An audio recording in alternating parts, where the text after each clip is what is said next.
সবাইকে জয় যিশু। প্রভু যীশু খ্রিস্টের শক্তিশালী নামে আমি আপনাদের প্রত্যেককে হৃদয় দিয়ে স্বাগত জানাচ্ছি আমার এই চ্যানেল জীবন্ত ঈশ্বরের মণ্ডলীতে। একমাত্র ঈশ্বরেরই গৌরব হোক, আমেন। আমি ঈশ্বরকে ধন্যবাদ দিই এই মণ্ডলীর প্রত্যেকটা সদস্যদের জন্য, যারা যারা ঈশ্বরকে তাদের জীবনের প্রথম স্থানে রেখেছেন, যাদের মধ্যে সেই খিদে ও তৃষ্ণা আছে। অনুগ্রহ আপনাদের সহবর্তী হোক, আমেন। যারা নতুন তাদের জন্য বলে রাখি, এখানে তাবিজ, কবজ, মাদুলি নেই। এখানে আছে জীবন্ত ঈশ্বরের কার্যকারী বাক্য, যা জীবন পরিবর্তন করে। তাই একটু সময় বের করে প্রথম পর্ব থেকে ভিডিওগুলো দেখার চেষ্টা করুন, আর সমস্যার মধ্যে থাকা মানুষদের মধ্যে ভিডিওটা শেয়ার করুন, কেননা একমাত্র ঈশ্বরই পারে সমস্ত সমস্যার সমাধান করতে। হালেলুয়া। আসুন আমরা প্রার্থনা করে আজকের অনুষ্ঠানে প্রবেশ করি। মঙ্গলময় পিতা, আমরা তোমার ধন্যবাদ করি, কেননা তোমার বাক্যই আমাদের চরণের প্রদীপ, যা তুমি উপচিয়ে দিয়েছ তোমার এই মণ্ডলীর মধ্যে। তাই তো আমরা তোমার পথে চলার শক্তি, ধৈর্য ও জ্ঞান পাচ্ছি, কেননা সেই খিদে ও তৃষ্ণা তুমি আমাদের দিয়েছ। তাই তো আমরা প্রতিদিনই এই জীবন খাদ্য গ্রহণ করতে পাচ্ছি। তাই তো তোমায় ধন্যবাদ। প্রভু গো, তুমি তো জানো যে তুমি ভিন্ন আমরা কিছুই করতে পারবো না। তাই তুমি আমাদের প্রত্যেককে সাহায্য করো, যেন আমরা শুধুমাত্র তোমাতেই আসক্ত ও নির্ভরশীল হতে পারি।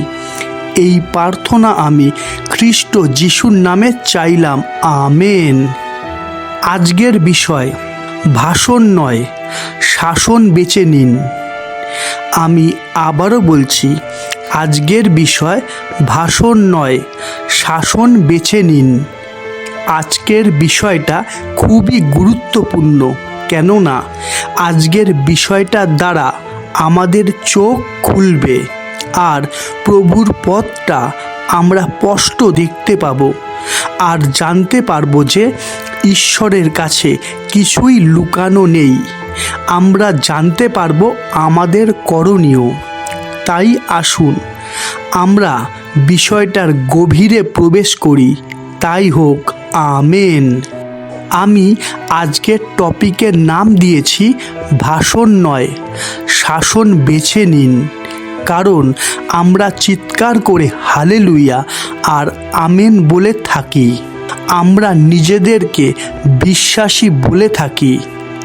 আমরা এমন একটা আভাব করি যেন আমাদের মতো বড় বিশ্বাসী আর কেউ নেই, তাই না?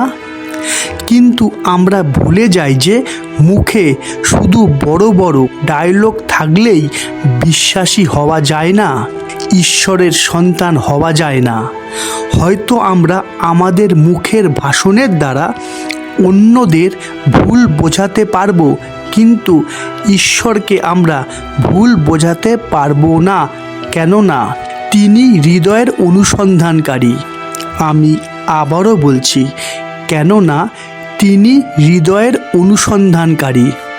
তিনি সবই জানেন। তার কাছে কিন্তু কিছুই গুপ্ত নেই, যেমন লেখা আছে।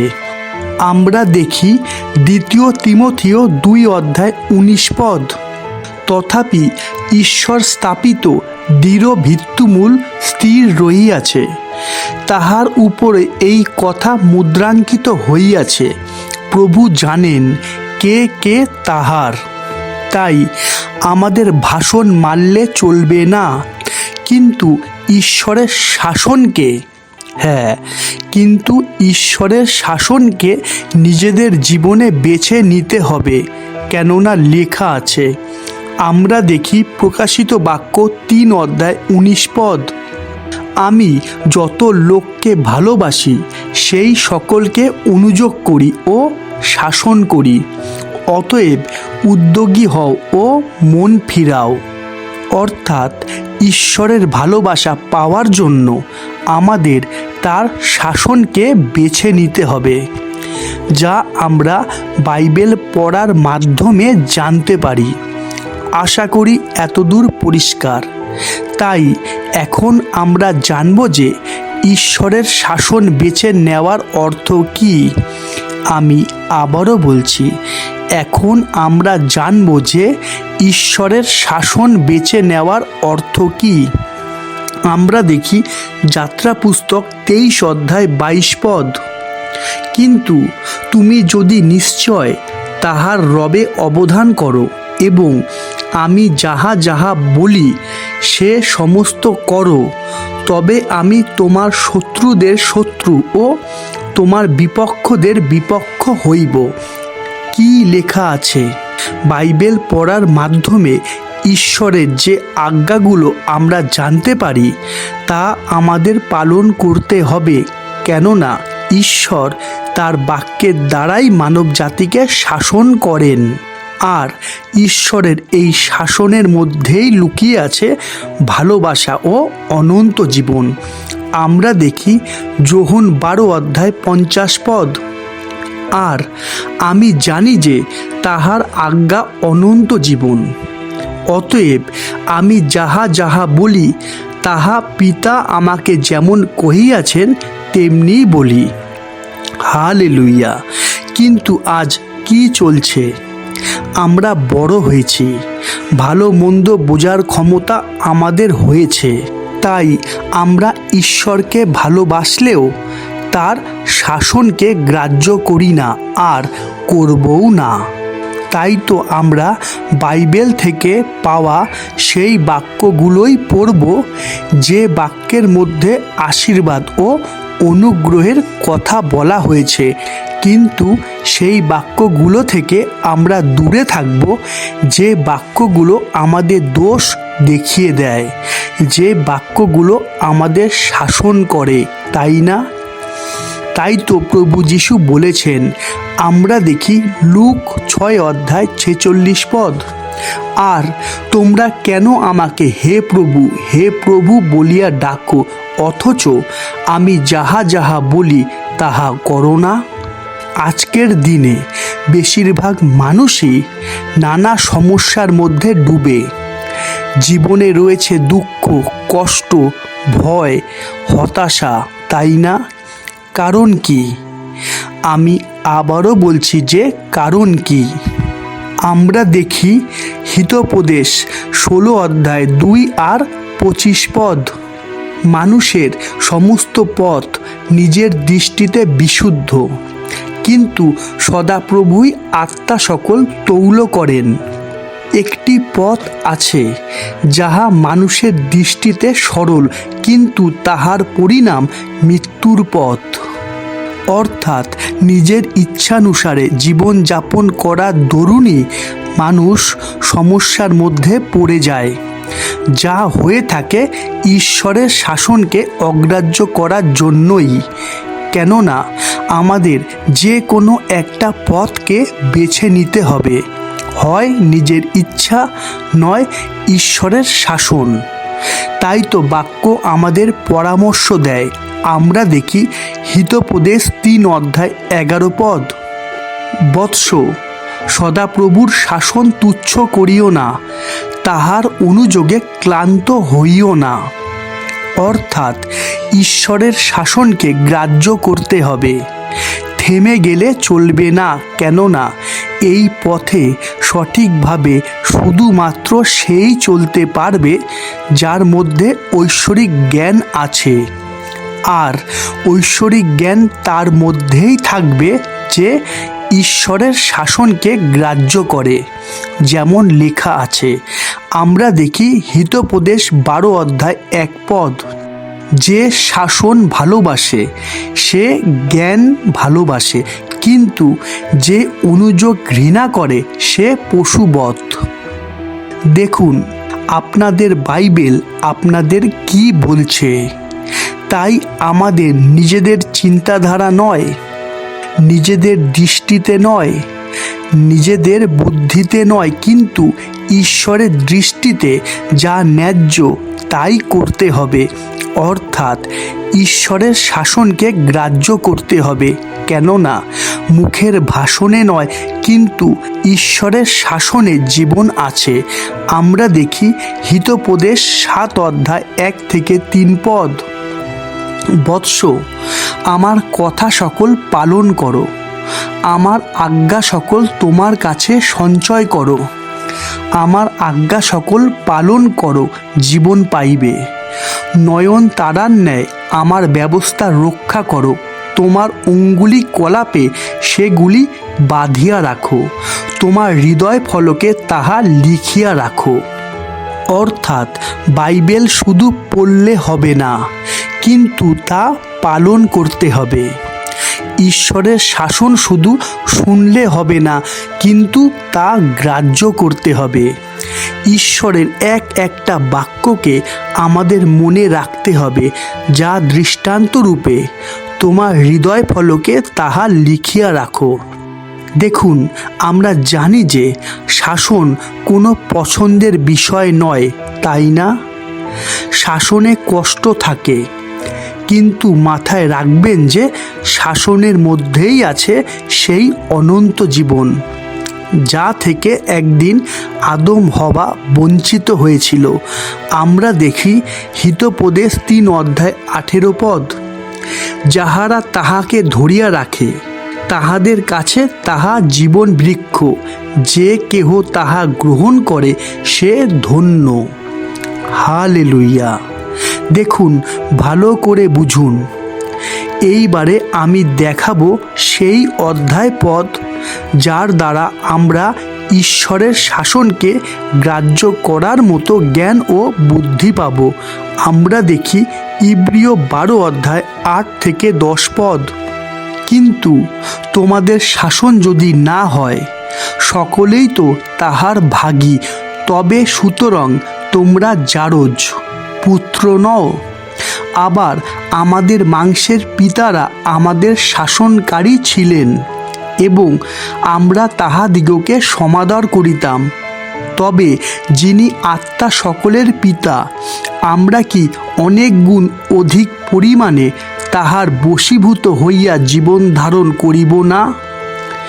উহারা তো অল্প দিনের নিমিত্ত উহাদের যেমন বিহিত বোধ হইত তেমনি শাসন করিতেন, কিন্তু ইনি হিতের নিমিত্তেই করিতেছেন, যেন আমরা তাহার পবিত্রতার ভাগী হই। দেখুন, ছোটবেলায় আমরা বড়দের শাসন গ্রাহ্য করতাম, কেননা তখন আমরা কিছুই বুঝতাম না। কিন্তু এখন কি আমরা এত বড় হয়ে গেছি যে ঈশ্বরের থেকেও বেশি বুঝে ফেলেছি? নিশ্চয়ই না। তাই আমাদের ঈশ্বরের শাসনকে সেইভাবেই গ্রাহ্য করতে হবে, যেভাবে আমরা ছোটবেলায় বড়দের শাসনকে গ্রাহ্য করতাম। মানছি এটা আনন্দের বিষয় হবে না, হ্যাঁ মানছি এটা আনন্দের বিষয় হবে না, কিন্তু বিশ্বাস করুন, এই শাসনের মধ্যেই আছে জীবন, যা এই পৃথিবীতে ধার্মিকতার ফল উৎপন্ন করে, যেমন লেখা আছে। আমরা দেখি ইব্রিয় 12 অধ্যায় 11 পদ।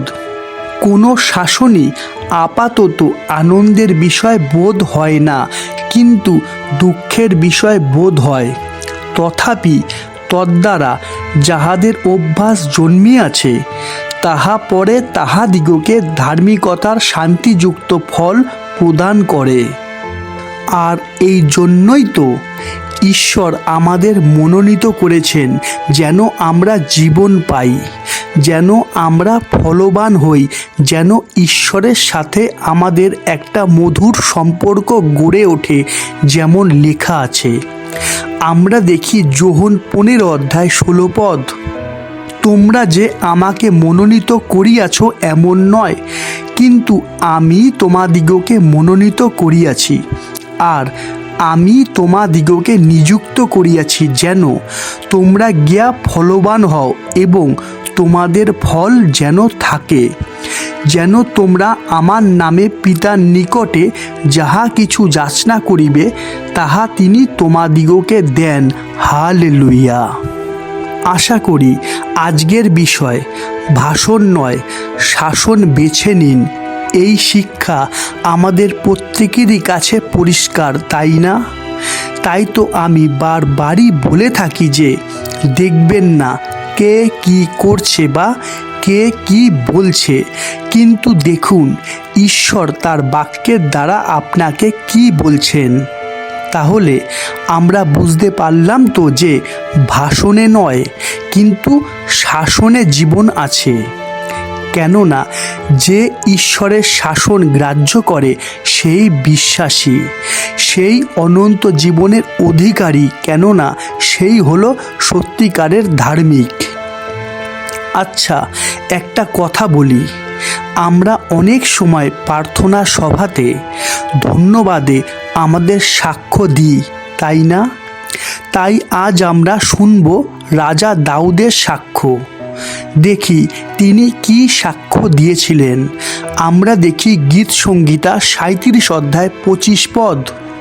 আমি যুবক ছিলাম, এখন বৃদ্ধ হইয়াছি, কিন্তু ধার্মিককে পরিত্যক্ত দেখি নাই, তাহার বংশকে খাদ্য ভিক্ষা করিতে দেখি নাই। অর্থাৎ সেই রাজা বলেছেন যে তিনি তার পুরো জীবনে কোনো ধার্মিককে অভাবে পড়তে দেখেননি, কেননা তিনি সাক্ষ্য দিচ্ছেন যে ঈশ্বর সব সময়ই ধার্মিকদের ধরে রাখেন, কখনো ত্যাগ করেন না। এই ছিল তার পুরো জীবনের অভিজ্ঞতা। হালেলুয়া। অর্থাৎ ঈশ্বরের দয়া, করুণা ও অনুগ্রহে পরিপূর্ণ হয়ে থাকার পথ একটাই, আর তা হলো তার শাসন গ্রাহ্য করা। কেননা আমি আবারও বলছি যে ভাষণে নয় কিন্তু শাসনে জীবন আছে। আমি জানি যে আজকের শিক্ষাটা সবার ভালো নাও লাগতে পারে, কেননা আজকের শিক্ষাটা বুঝবে শুধু তারাই যাদের চোখ ঈশ্বরের বাক্যে খুলে গেছে। হালেলুয়া। তাই আপনাদের কাছে আমার অনুরোধ, এই ভিডিওটা অন্যদের কাছে শেয়ার করুন, যার ফলে তাদের কানও জানবে সেই সত্য যা আজ প্রচুর জায়গাতেই গুপ্ত। তাই হোক। আমেন। খ্রিস্ট যিশুর দ্বারা ঈশ্বরের প্রেম আপনাদের সকলের সহবর্তী হোক। আমেন। আজ এতটাই। আবার দেখা হবে ঈশ্বরের জীবন্ত বাণীর নতুন কোনো শিক্ষা নিয়ে। ততক্ষণ সবাইকে জয় যিশু, জয় যিশু, জয় যিশু।